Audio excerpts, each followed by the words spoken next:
Daily daily আয়া সেই এই যে গ্রিলের উপর দিয়ে আয়া সেটা রাবার নিয়ে নিয়ে আবার আমার দোকানে বিক্রি করে।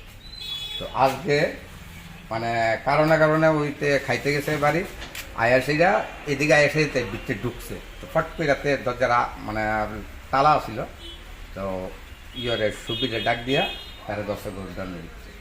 কতটুক মাল হইবে না? হয়তো এনারও তো 20-30 কেজি মালিক।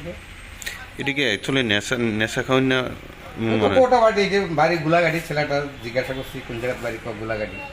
এখন এখন কই দিছে? জিজ্ঞাসা করলাম কয়দিন বিক্রি করলি, 8 দিন নিয়ে বেচছে। তার কথা আর কি 8 দিন, কিন্তু এখন- মাল আনতেছে আরো অনেক দিন যাবো। মানে আপনার মাল নিয়ে আপনার কাছে- আমার এখানে এখান থেকে নিয়ে সাইকেল দিয়া ফট করে নিয়ে বেচছে, বাইর থেকে আনছে। আমি আবার জিজ্ঞাসা করছি কই থেকে মাল আনছ, আমরা বাগান আছে বাড়ির থেকে। আজকে কিভাবে বুঝছেন? আজকে তো ধরে লিছে, গোডাউনের ভিতরে তো ধরছে, আচ্ছা আচ্ছা, গোডাউনের ভিতরে ধরে লিছে। এখন কই দিছেন রে?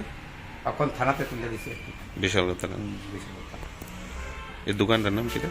এটা যে স্ট্যাটাস, যে স্ট্যাটাস। আপনার নাম? জয়দেব সিংহ।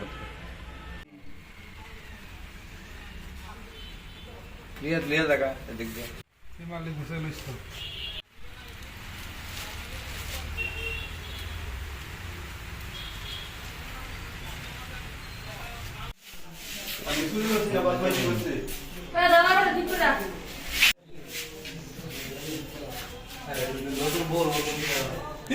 আমি কি চুরি করছি না বদমাশি করছি না? আমরা আমি কেন করছি?